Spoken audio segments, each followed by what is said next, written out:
오늘은 우리 모두의 내면에 숨겨진 놀라운 능력, 그 중에서도 특별히 동기부여의 진정한 힘에 대해 깊이 있는 이야기를 나누어 보려고 합니다.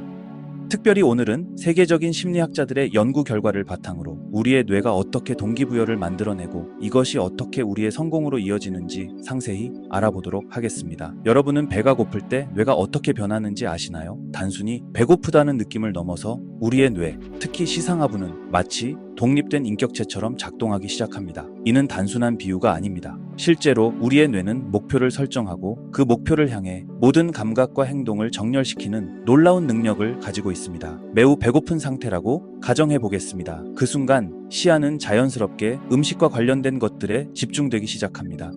평소에는 그냥 지나쳤을 음식점 간판이 갑자기 눈에 들어오고 후각은 더욱 예민해져서 평소에는 못 맡았을 빵집 냄새가 코끝을 자극하기 시작하죠. 심지어 우리의 사고방식도 변화합니다. 복잡한 업무나 긴 회의도 잠시 미뤄두고 점심부터 먹어야겠다는 생각이 지배적이 되는 것입니다. 하버드 대학교의 연구진들이 발견한 놀라운 사실이 있습니다. 우리의 감정은 이 모든 과정에서 마치 정교한 내비게이션처럼 작동한다는 것입니다. 여러분이 목표를 향해 올바른 방향으로 가고 있다면 우리 뇌는 즉시 긍정적인 감정을 보상으로 줍니다. 이것은 단순한 이론이 아닙니다. 실제로 성공한 기업가들의 사례를 보면 이런 패턴이 분명하게 나타납니다. 스티브 잡스가 아이폰을 개발할 때의 일화를 살펴보면 그는 제품이 자신의 높은 기준에 미치지 못할 때마다 강한 부정적 감정을 경험했습니다. 이 감정은 단순한 불만족이 아니었습니다. 그것은 그의 뇌가 보내는 명확한 신호였죠. 이건 아직 충분하지 않아. 더 나아질 수 있어. 이러한 감정적 반응은 그를 계속해서 더 나은 결과물을 향해 밀어붙였고 결국 우리가 알고 있는 혁신적인 제품이 탄생하게 되었습니다.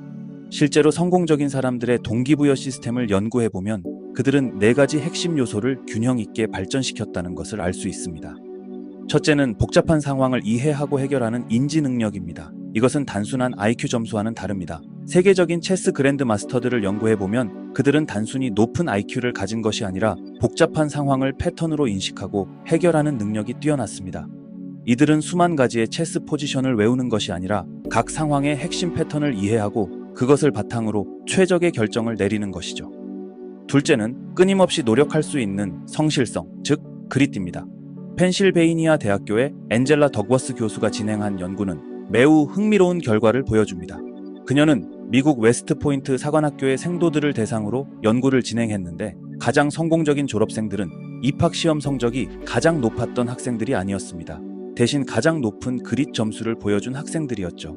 이들은 어려운 상황에서도 포기하지 않고 꾸준히 노력하는 능력이 뛰어났습니다. 셋째는 스트레스를 효과적으로 관리하는 정서적 안정성입니다.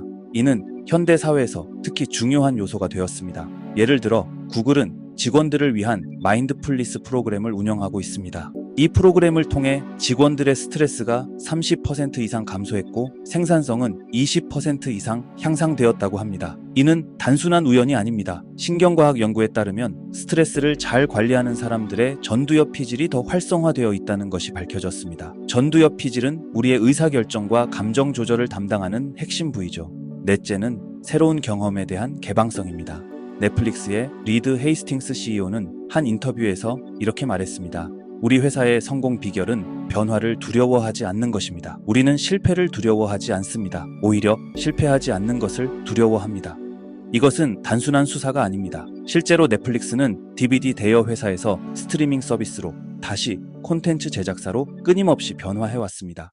이러한 변화가 없었다면 넷플릭스는 이미 사라졌을지도 모릅니다. 하지만 여기서 정말 중요한 발견이 있습니다. 이런 성공한 사람들의 90%가 자신의 감정을 직접적으로 통제하려 하지 않았다는 것입니다.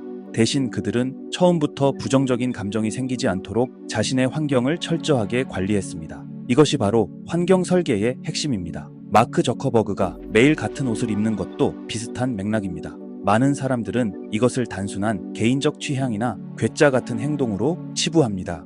하지만 이는 매우 과학적인 전략입니다. 의사결정 피로도라는 것이 있습니다. 우리는 하루에 수천 개의 결정을 내리는데 각각의 결정은 우리의 정신적 에너지를 소비합니다. 아침마다 무슨 옷을 입을지 고민하는 것도 하나의 의사결정입니다. 저커버그는 이런 불필요한 결정들을 제거함으로써 정작 중요한 결정에 더 많은 에너지를 투자할 수 있게 된 것입니다. 여기서 우리가 주목해야 할 또 다른 중요한 연구 결과가 있습니다. 신경과학자들은 우리의 뇌가 성인이 된 이후에도 계속해서 변화하고 성장할 수 있다는 것을 발견했습니다. 이를 신경가소성이라고 부릅니다. 이는 우리에게 매우 희망적인 메시지를 줍니다. 우리의 지능이나 능력은 고정된 것이 아니라는 거죠. 우리는 언제든 변화하고 성장할 수 있습니다. 이러한 연구 결과들은 우리에게 매우 중요한 시사점을 줍니다. 우리의 동기부여 시스템도 마찬가지로 학습과 훈련을 통해 발전시킬 수 있다는 것입니다. 그렇다면 어떻게 해야 할까요? 제가 연구를 통해 발견한 가장 효과적인 방법들을 공유하겠습니다. 첫째, 미세 진전의 법칙을 활용하세요. 우리의 뇌는 작은 진전에도 도파민을 분비합니다. 도파민은 흔히 쾌락 호르몬으로 알려져 있지만 사실은 동기부여 호르몬에 가깝습니다. 이는 우리가 목표를 향해 진전을 이룰 때 분비되어 더 많은 노력을 기울이도록 만듭니다. 따라서 큰 목표를 작은 단계들로 나누고 각각의 작은 성취를 축하하는 것이 중요합니다. 둘째, 인지적 재구성을 연습하세요. 이는 상황을 다른 관점에서 바라보는 능력입니다. 예를 들어 프로젝트가 실패했을 때 나는 실패자야 라고 생각하는 대신 이것은 배움의 기회야 라고 생각하는 것입니다. 스탠포드 대학교의 연구에 따르면 이러한 사고방식의 차이가 실제 성과에 큰 영향을 미친다고 합니다. 셋째, 에너지 관리의 중요성을 이해하세요. 많은 사람들이 시간 관리의 중요성을 이야기하지만 사실 더 중요한 것은 에너지 관리입니다. 우리의 의지력은 마치 근육과 같아서 하루 동안 계속 사용하면 지치게 됩니다. 이를 자아고갈이라고 하는데 연구에 따르면 의지력을 너무 많이 사용하면 나중에는 현명하지 못한 결정을 내리게 된다고 합니다. 넷째, 성장 일지를 작성하세요. 매일 저녁 그날 배운 것들을 간단히 적어보는 것입니다. 이것은 단순한 일기가 아닙니다. 여러분의 뇌에게 우리는 매일 성장하고 있어 라는 메시지를 보내는 중요한 의식입니다. 하버드 비즈니스 스쿨의 연구에 따르면 하루의 일을 되돌아보고 배운 점을 정리하는 직원들이 그렇지 않은 직원들보다 23% 더 높은 성과를 보였다고 합니다. 다섯째, 환경 설계의 힘을 활용하세요. 여러분이 이루고자 하는 목표를 달성하는 데 도움이 되는 환경을 의도적으로 만드는 것입니다. 예를 들어 운동을 시작하고 싶다면 운동복을 침대 옆에 두는 것부터 시작하세요. 책을 더 읽고 싶다면 침대 옆에 책을 두고 스마트폰은 다른 방에 두세요. 이것은 작은 변화처럼 보이지만 장기적으로는 엄청난 차이를 만들어냅니다. 여섯째, 실험적 사고방식을 키우세요. 실패를 두려워하지 말고 모든 경험을 하나의 실험으로 바라보는 것입니다. 에디슨이 정우를 발명하는 과정에서 1000번이 넘는 실패를 했다는 것은 잘 알려진 이야기입니다. 하지만 그는 이것들을 실패로 보지 않았습니다. 대신 나는 전구를 만드는 1000가지 방법을 알게 되었다고 말했죠. 이것이 바로 실험적 사고방식의 핵심입니다. 성공은 정보를 주지만 실패는 더 많은 정보를 줍니다.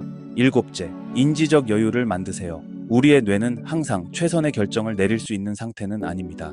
특히 스트레스를 받거나 피곤할 때는 더욱 그렇죠. 프린스턴 대학교의 연구진들은 빈곤이 인지 능력을 약 13 IQ 포인트 정도 떨어뜨린다는 것을 발견했습니다. 이는 하룻밤을 꼬박 세우거나 알코올의 영향으로 인한 인지 능력 저하와 비슷한 수준입니다. 왜 이런 일이 일어날까요? 그것은 재정적 걱정이 우리의 인지적 자원을 너무 많이 소비하기 때문입니다. 여덟째, 사회적 지지의 힘을 활용하세요. 인간은 본질적으로 사회적 동물입니다. 우리의 뇌는 다른 사람들과의 관계 속에서 가장 잘 작동합니다. 하버드 대학교에서 진행된 75년간의 종단 연구는 놀라운 결과를 보여줍니다. 행복하고 성공적인 삶의 가장 큰 예측 요인은 돈도 명예도 아닌 바로 관계의 질이었습니다. 이는 동기부여에도 직접적인 영향을 미칩니다. 우리 주변에 어떤 사람들이 있느냐에 따라 우리의 동기부여 수준도 크게 달라집니다. 심리학자들은 이를 사회적 전염이라고 부릅니다. 의욕 넘치는 사람들과 함께 있으면 우리도 더 의욕적이 되고 부정적인 사람들과 함께 있으면 우리도 점차 부정적이 되는 것이죠. 마지막으로 가장 중요한 것은 자기 이해입니다. 여러분만의 고유한 동기부여 패턴을 이해하는 것이 핵심입니다. 어떤 사람들은 아침에 가장 생산적이고 어떤 사람들은 밤에 더 집중이 잘 됩니다.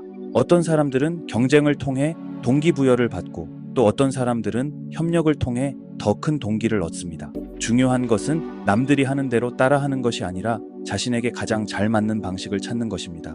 지금 이 순간 무언가를 변화시키고 싶은 마음이 있다면 그것은 이미 여러분의 뇌가 보내는 신호입니다. 그 신호에 귀 기울이세요. 하지만 동시에 성급해하지 마세요. 진정한 변화는 하루아침에 일어나지 않습니다. 그것은 마치 정원을 가꾸는 것과 같습니다. 매일 조금씩 물을 주고 잡초를 뽑고 햇빛이 잘 들도록 관리하다 보면 어느 날 문득 아름다운 꽃이 피어 있는 것을 발견하게 될 것입니다.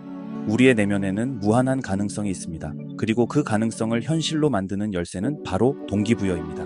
저는 여러분 모두가 자신만의 성공 스토리를 만들어갈 수 있다고 믿습니다. 지금 이 순간부터 시작하세요. 미래는 지금 여러분이 내리는 작은 결정들로 만들어집니다. 패러다임 시프트였습니다.